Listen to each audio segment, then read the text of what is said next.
สบายดีชาวเทืองมื้อนี้กับชาวเทืองมาเล่าเรื่องผีพี่น้องเนาะ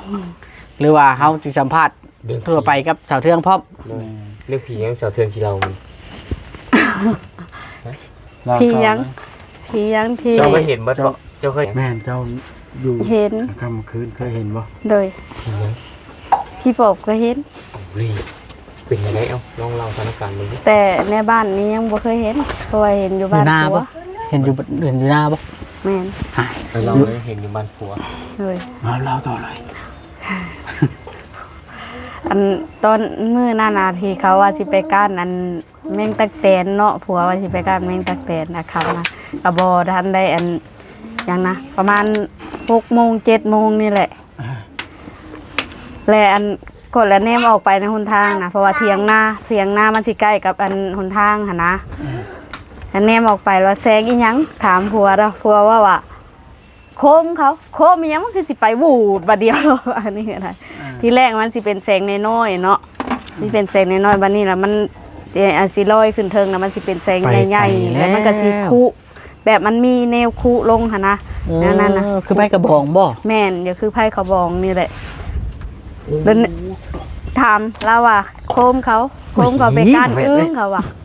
ที่แท้มันบ่แม่นเจ้าอย่ามาตัวคอยฮู้จักแล้วนั่นน่ะฮู้จักแล้วอย่าถามเพราะว่าฮู้จักแล้วอย่าถามเราว่ะบ่ให้ถามบ่แม่นแล้วมันสัตว์วูดไปเลยได้ลูกน่ะจนลูก3คนนั่นน่ะก็จนเอิ้นว่าอีพ่อพี่ป๊อบลูก3คนก็เห็นจนแข็งกับที่เลยประสบการณ์ได้ในทานก็แล้วมือวันชินออกมาสิออกมือวันชินตื่นเช้ามาไปหาหน่อไม้ไปเห็นอันอย่างนะเจ้าที่เพิ่นบอกที่ว่าเขาเอิ้นว่าบังบดหั่นนะเห็นบ่เจ้าที่บ่เลยอีหยังนี่แหละเขาเอิ้นบังบดนะไปหักหน่อไม้ตอนหน้าแล้วแม่นพี่ซังว่าหักหน่อไม้ตอนหน้านะเห็นเวลาหน่อไม้มันถึงหักคณะดังบวบเลยกอเดียวกันเลยไอ้นี่ก็ปบเลยบ่ได้เข้าเลยกอนะเห็นกับตาบ่แม่นบ่ว่าคนอยู่คนละภาคบ่มีคนเห็นเลยอันนี้ไปกับหมู่เด้แล่นเลยบ่เอาหน่อไม้นะบ่เอาซ้ำในกอนั่นน่ะ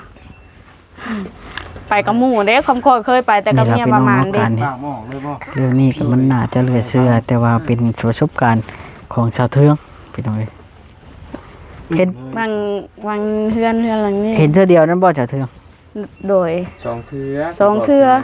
พี่ปอบแล้วก็กับพี่ปอบกับลูกก็เห็นผัวก็เห็นน้ำกันเบิดเห็นนี่ในว่างอันนี้ในว่างสวนยางนี่เปล่าพอลูกเพชรเห็นเมื่อวันศิลป์นะคอยลงมาแล้วก็แม่เบิ่งทางเทิงนะมันสิเป็นสีแดงได้เป็นสีแดงทั้งทรงอันวัดตาหน้าตาเพิ่นสีแดงทั้งทรงหน่วยนะเอาแล้วสูงได้จนแม่นพี่เบสนะมันสูงเห็นอลีเจ้าเทืองก็ไปไกลเติบเนาะไม่ใช่ลูกก็เห็นโมเมนต์ว่าเห็นผู้เดียวเลยลูกก็เห็นเราไปเห็นเนาะนะแล้วเราที่เห็นลูกจมปากกาเขาลงมาไกลทั้งแม่ทั้งลูกชาวเทืองปากมันได้กว้างมั้งคือน้อยบ่ได้เห็นปากนะแบบเห็นแทงตานะมันอยู่เทิงเนาะมันอยู่ไกลเวลาเครือข่ายบ่แม่นนี่วางสวนยางนี่รักเครือข่ายยังสิมาอยู่ในสวนยางจักปีแล้วเห็นในเทืองเห็นวังวันชื่อนี้ปีกายนี่เห็นเทื่อเดียวนั่นแหละจะจ๊ะเลยแม่นง่ายซ้ำเถอะแข็งเถอะเห็นเทื่อเดียวนั่นแล้วก็แล้วเลยโอ้เห็นถามไม่ถูกเลยแล้ววันชินออกมาซ้อมเบิ่งกับโบเห็นมันเทื่อเดียวเห็นผีเราเรื่องผีนะอีลีเราเรื่องผีแต่เข้าไปนอนนาย่านทะเลพี่ละคนนี่ยังชิไปชุงทั่วมอดอันต้นยางแต่เพิ่นไปนอนนาแล้วเถื่อคนขี้หลักเนาะเขาเฮ็ดตะลีหลอกก็มีได้บ่ว่าคนขี้หลักขี้หลักยังสิยืนท่วมฮอดต้นยางผีน่าจะเคยเห็นผีรักใครผีกระหังเคยเห็นบ่บ่เคยถามไปเลยถามได้เราเคยเห็นจำนี้ได้ผีแกแบบเคยได้ยินคนเล่าเด้แบบไม่เท่าตานายเล่าเด้มีป่ะเพิ่นเคยเล่าบ่นะผีเล็กน้อยเคยเห็นบ่ ผีผู้เฒ่า อืม โอ้ยเราบ่เคย เปิดมาแฝดเด้ นี่แล้ว บ่เห็น อันนี้ก็เขาตามเราพาตามประสบการณ์เรื่องผีพี่น้องเนาะเพราะว่าเห็นเบาลินอนอยู่เลื่อนเห็นคลิปรอนอีลีนะไลออนไดอารี่เด้ ดอนไหนดี อืม แล้วเลยถามเบิ่งว่ามีคนเคยเห็นผีบ่หั่นนะก็เลยทายเบาลิก็ได้บ่อยากเด้บ่อยากแนวเฮ็ดเด้จ้ะพี่น้อง ถามประสบการณ์ ต้อง เนาะถาม เห็นอลีได้อันนี้บ่ได้แม่นเว้าลิ้นได้ เรื่องจริง แม่นเห็นอลีผู้ลางคนเขาก็ว่าเฮาคิดตัวเด้บ่เห็นอลีเต็มตา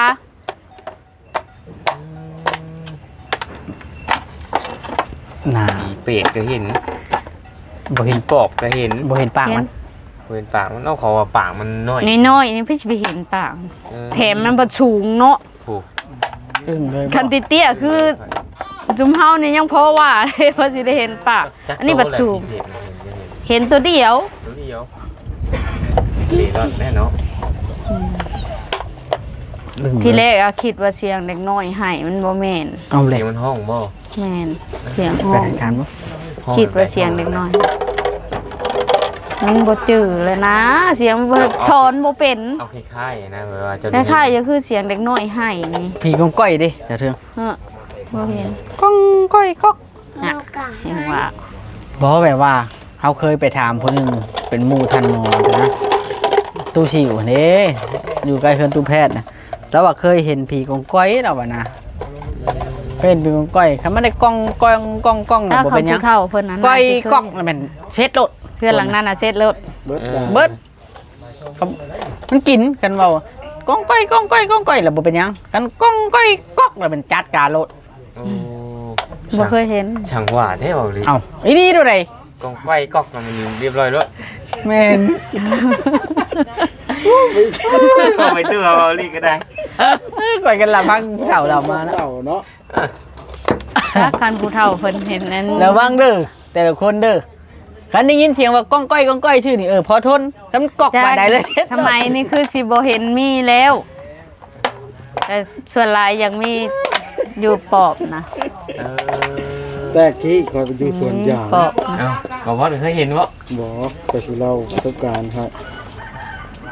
เพิ่นโอ้มีผีของก้อยก้อง เอา ย่านบ่บัดเนี่ย บ่ได้ย่านแล้วคอยละซื้อน้ำเยืองหาเพิ่นว่ามันอยู่ในถ้ำนั่นเด้วางไปอยู่นะ บ่บดเก่งอันนี้เนาะ เป็นม้อยอยู่ บ่กอกกันเทื่อ บ่ กอกเซ็ตรถนี่เท่าไรก็บ่พ้นคันได้กอกนะ เออ เพราะว่าผีกองก้อยนี่มันบ่แม่นผีแบบธรรมชาติได้ผีแบบปราบบ่ได้คะแนนไปเฮ็ดพิษมัน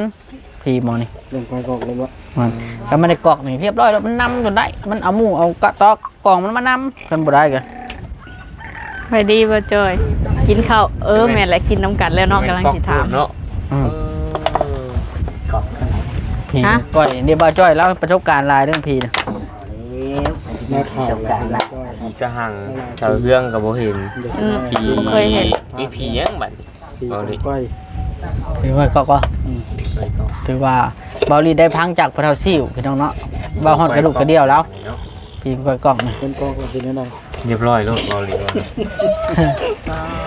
ยอมรับต้องขออภัย FC เด้อคลิปนี้ไล่สาระให้พ่อแพทย์เฮ็ดนะ เฮาถามดินชื่อพี่น้องถามเรื่อง นี้ ผี ก็ เรื่อง ถาม ชา เล่นถามผัว ร พี่น้ อ อง ได้ลิ้นแล้ว ถามมาเทนนาลีได้บัดนี้ ถามประสบการณ์ว่าเคยเห็นผีบ่ประมาณนี้หั่นนะเนาะเบาลิ แต่ว่ากองก้อยกอกนี่นะเคยรับบ่ได้อยู่ดี คิดว่าได้อย่างไรเนาะจานเนาะผมก้อยแล้วกันมันได้กอกแล้วเรียบร้อยแล้วเนาะจาน มันได้กอกแล้วบอกคำนี้คำนึงว่า เบิดในจองนะ เบิดได้เจาะ โอ้ไปทั่วสองคนนี่เราพี่น้องเอ้ยเนาะเจ้าแต่กี้เจ้าไปนอนนาแหละมันมักอยู่นาเนาะ แม่น เพอมันออกหากิน เพ เด้ ราะว่า ยกคลิปเลยบัดนี้ขออนุญาตผมคอยกอกกันเด้อ พอจบนะ โอเคพี่น้องคลิปนี้ก็สิได้ขอตัวจบคลิปกันเด้อโดยสบายดีนะเพื่อนแต่ผมมีอย่างไรพี่น้องเนาะก็คือเว้าหลินบ่หัวการคลิปนี้ก็สิคำในเด้อพี่น้องเอ้ยเนาะก็ตามความเชื่อที่บางคนนะก็จักเชื่อบ่เชื่อแหละเล่าตามผู้ ผู้ เฒ่า บางคนเขาก็บ่เชื่อเนาะผู้ แม่ บางคนเขาก็บ่เชื่อผู้ที่เฮาเห็นเนี่ยเฮาก็ว่าเฮาเชื่อแล้วเฮาเห็นกับตาเนาะ ก็ บ่ ก็เบิ่งเขาก็ถาม บ่ได้ พี่ เด้ น้องเอ้ยเนาะ ต้องเชื่อ เสื้อแน่บ่เสื้อแน่ก็ว่าไปพี่น้องเอ้ยเอ้าโอเคพี่น้อง สวัสดี โดยสบายดีเอาไม้ค่อยมาบัดนี้ครับเถอะค่อยก็จบคลิปคือกัน